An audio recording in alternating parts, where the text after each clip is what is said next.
नमस्कार। संसद का शीतकालीन सत्र समाप्त हो चुका है, पर कांग्रेस पार्टी के लिए नया संकट मुंह बाए खड़ा है। हालांकि कांग्रेस पार्टी इस संकट से निपटने के लिए तैयारियां जोरों पर कर रही है, पर क्या वो इससे निपट पाएगी? दरअसल हम बात कर रहे हैं दिल्ली के पूर्व मुख्यमंत्री अरविंद केजरीवाल की। अरविंद केजरीवाल की राजनीति की चूंकि एक स्टाइल है, उनकी राजनीति की स्टाइल है कि चित भी मेरी और पट भी मेरी। यहां कांग्रेस पार्टी और खासतौर से उसके नेता राहुल गांधी के लिए संकट ये है कि यदि दिल्ली में आम आदमी पार्टी चुनाव जीत जाती है, अरविंद केजरीवाल दिल्ली के फिर से मुख्यमंत्री बन जाते हैं। उस स्थिति में इंडिया गठबंधन में, जैसा कि आपको ध्यान होगा, ममता बनर्जी ने इंडिया गठबंधन का नेतृत्व करने की इच्छाएं जाहिर कर दी थी और इसको लेकर ज्यादातर दलों ने उनका समर्थन किया था। अब अरविंद केजरीवाल यदि फिर से मुख्यमंत्री बन जाएंगे तो ममता बनर्जी की बातों में दम आ जाएगा और केजरीवाल ये कहते फिरेंगे कि भारतीय जनता पार्टी ने उन्हें गलत फंसाया था। जनता की अदालत में वो गए और जनता की अदालत ने उन्हें बेदाग बरी कर दिया है। इसके साथ ही केजरीवाल की महत्वाकांक्षाएं जोर मारेंगी। राज्य की राजनीति में भी वो अपनी पार्टी का विस्तार करना चाहेंगे और फिर केंद्र की राजनीति में भी वो अपना और अपनी पार्टी का हिस्सा ढूंढेंगे। यदि इसके उलट स्थिति होती है, आम आदमी पार्टी चुनाव हार जाती है, अरविंद केजरीवाल यदि मुख्यमंत्री नहीं बन पाते हैं, तब केजरीवाल को कहने को हो जाएगा कि यह सब कांग्रेस की वजह से हुआ है। कांग्रेस पार्टी ने भारतीय जनता पार्टी के साथ साठगांठ कर ली है। क्योंकि आपको ध्यान होगा, अपने शुरुआती दिनों में अरविंद केजरीवाल कांग्रेस या भारतीय जनता पार्टी दोनों को एक समान शत्रु के रूप में देखते थे और उनके संबंध में एक सा बयान देते थे।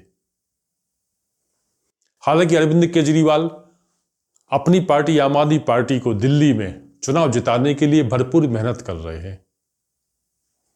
जैसा कि लोकसभा चुनाव के दौरान वो गिरफ्तार हो गए थे, पर उन्होंने ये जिद पाली थी कि वो जेल से ही सरकार चलाएंगे। अब बीच में लोकसभा चुनाव में प्रचार के लिए उनको जमानत तो मिली थी, पर शर्तों के साथ, और जब वो जमानत पर रिहा हुए तब भी उन्हें शर्तों के साथ रिहा किया गया कि वो मुख्यमंत्री वाला काम नहीं कर पाएंगे। इस स्थिति में केजरीवाल ने एक नई रणनीति चली। उन्होंने मुख्यमंत्री पद से इस्तीफा दिया और आतिशी शह को मुख्यमंत्री बना दिया। अब इसका सबसे बड़ा फायदा तो यह है कि आम आदमी पार्टी और खासतौर से अरविंद केजरीवाल के प्रति दिल्ली में जो एंटी इनकम्बेंसी है उसे काफी हद तक कम किया जा सकता है। इसके साथ ही केजरीवाल लगातार नई नई घोषणाएं कर रहे हैं। संसद में संविधान पर चर्चा का जवाब देते हुए गृह मंत्री अमित शाह ने जो बयान दिया था, उस 12 सेकंड के वीडियो क्लिप पर अरविंद केजरीवाल ने दिल्ली में अपनी नई राजनीति शुरू की है। सबसे ज्यादा फायदा इसका अरविंद केजरीवाल ही उठा रहे हैं, क्योंकि वो लोगों से बता रहे हैं कि जो बाबा साहब का समर्थन करते हैं, जो संविधान का समर्थन करते हैं, वो भारतीय जनता पार्टी को तो वोट दे ही नहीं सकते। इसके साथ ही उन्होंने बाबा साहब के नाम पर दलित छात्रों के लिए स्कॉलरशिप की घोषणा की है। और अब जैसे कभी हाल ही में संपन्न हुए हरियाणा, महाराष्ट्र और झारखंड के चुनावों में महिला वोटरों की एक अहम भूमिका रही, इसको मद्देनजर रखते हुए अरविंद केजरीवाल ने दिल्ली में लाडली बहना योजना की घोषणा की है। और इस योजना की सबसे बड़ी विशेषता यह है कि इसके रजिस्ट्रेशन के लिए महिलाओं को कहीं भटकने की जरूरत नहीं होगी, बल्कि आम आदमी पार्टी के वॉलंटियर घर घर जाएंगे, महिलाओं का फार्म भरेंगे और बदले में वो महिलाओं को एक कार्ड देंगे। और बड़ी बात यह है कि मुख्य अरविंद केजरीवाल ने अखिलेश यादव से अपनी पार्टी के लिए समर्थन मांग लिया है। अखिलेश यादव ने दिल्ली में आम आदमी पार्टी को समर्थन देने का ऐलान कर दिया है।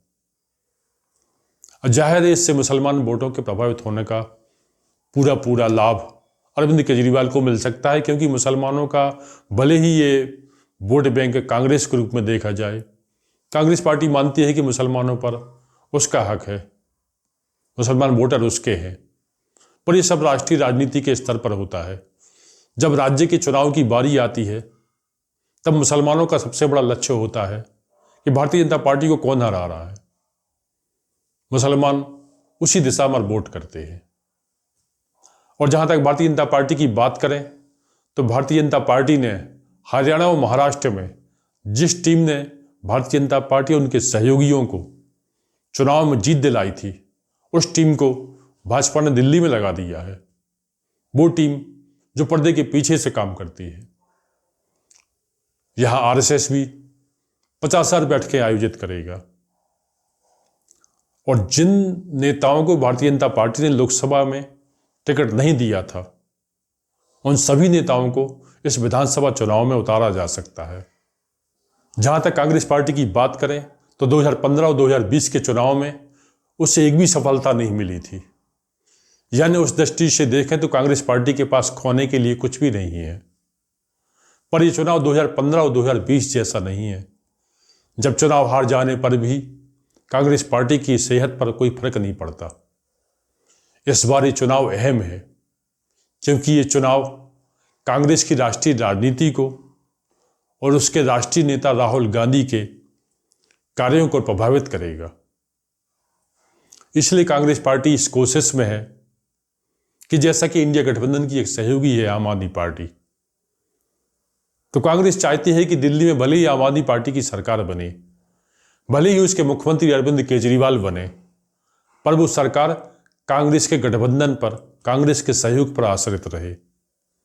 यानी 70 विधानसभा वाली दिल्ली विधानसभा में आम आदमी पार्टी ज़्यादा से ज़्यादा 25-26 सीटें ही जीत पाए और समर्थन के लिए बाकी जरूरी सीटें 10 से 12 सीटें कांग्रेस पार्टी जीते।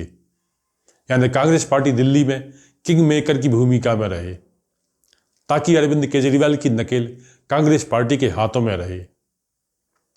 इससे कांग्रेस पार्टी अपनी राष्ट्रीय राजनीति बेहतर ढंग से कर सकेगी। साथ ही राहुल गांधी भी आज़ादी से अपनी राजनीति को आगे बढ़ाते रहेंगे। तो आज यहीं रुकते हैं, मिलते हैं अगले अंक में किसी नए विषय के साथ। तब तक के लिए नमस्कार।